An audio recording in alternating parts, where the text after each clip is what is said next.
Olá pessoal, sejam bem-vindos. Hoje a aula é sobre o mundo multipolar.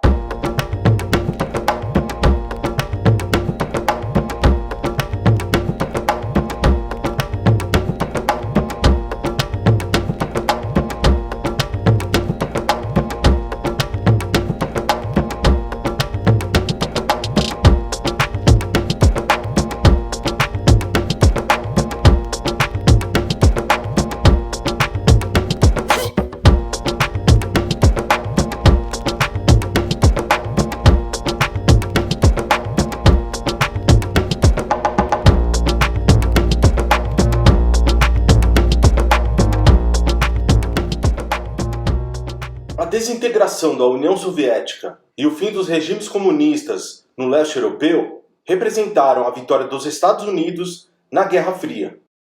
A partir de então, os Estados Unidos emergiram como a maior superpotência econômica e militar do planeta. Apesar dessa supremacia, o país vem perdendo o seu poder de influência, mesmo entre seus tradicionais aliados.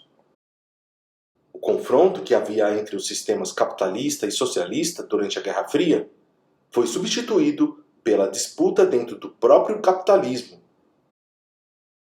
por meio da formação de blocos de poder político e econômico. Assim, no final do século XX, se configuraram três polos de poder: o americano, liderado pelos Estados Unidos e composto por países da América; o europeu, constituído pelos países da União Europeia; e o oriental, formado por países da Ásia e da Oceania, cujo centro é o Japão. Nesse começo do século XXI, a geopolítica mundial também sofre influência da intensa ascensão econômica da China, que juntamente com outros países emergentes, como Brasil, Índia e Rússia, compõem esse novo mundo multipolar. No começo da década de 1980, a China passou por uma grande transformação. Sua economia, que funcionava antes nos moldes socialistas e realizava pouco comércio com outros países, passou aos poucos a se abrir para o mercado internacional. A abertura econômica chinesa foi acompanhada de uma forte intervenção do Estado, que continuou a controlar rigidamente os rumos da produção do país. A indústria passou por um processo de modernização, com um alto investimento do Estado em tecnologia. Desde o final da década de 1970, a economia chinesa passou a apresentar grandes índices de crescimento. A China, após décadas de isolamento sob o regime de Mao Tse-tung, morto em 1976, começou a focar no comércio e no investimento estrangeiro para turbinar sua economia. O crescimento econômico do país teve uma média impressionante de 9,9% ao ano entre 1978 e 2012. Os investimentos do governo chinês transformaram o país em uma grande potência econômica e militar. No âmbito político, porém, não houve muitas mudanças, pois o país continuou a ser governado pelo Partido Comunista.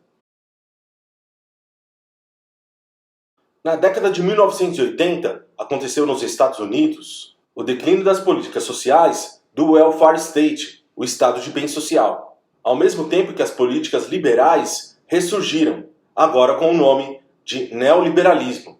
As novas tecnologias inauguraram campos de investimentos com promissoras perspectivas de lucros para as empresas.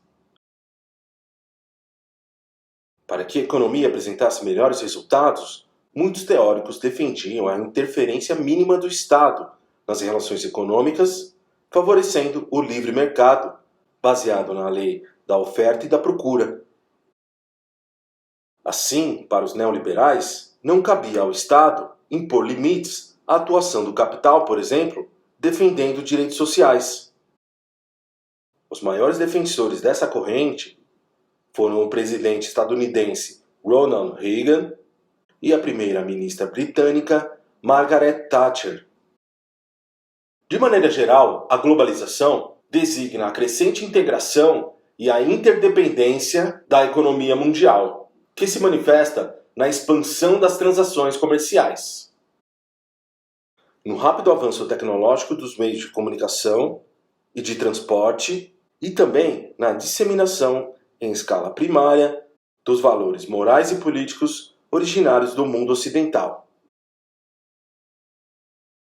Assim, a globalização pode ser definida como aceleramento da formação de um sistema mundial cada vez mais integrado nos níveis da produção, de mercadorias, de serviço, de conhecimento, da comercialização e das transações financeiras. A globalização não é um fenômeno recente, mas seu desenvolvimento se acelerou no início da década de 1990. Seu estágio atual pode ser caracterizado pelo aumento vertiginoso dos fluxos de trocas de mercadoria, capital e serviços entre as nações e entre os blocos econômicos. Embora possa parecer, a globalização não criou uma mundialização homogênea, nem da vida econômica e muito menos social, pois ela é seletiva e visa a integração apenas de algumas regiões, atividades econômicas e grupos sociais, enquanto exclui a maioria da população mundial, deixando-a às margens do sistema. O sistema de transporte ferroviário, por exemplo, é um reflexo da desigualdade na era da globalização. Enquanto os japoneses utilizam trem-bala, considerado um dos meios de transportes mais rápidos e seguros do mundo, os indianos utilizam metrôs e trens, onde são frequentes os acidentes por causa da falta de segurança. Bom, é isso aí, pessoal. Até a próxima. Tchau, tchau.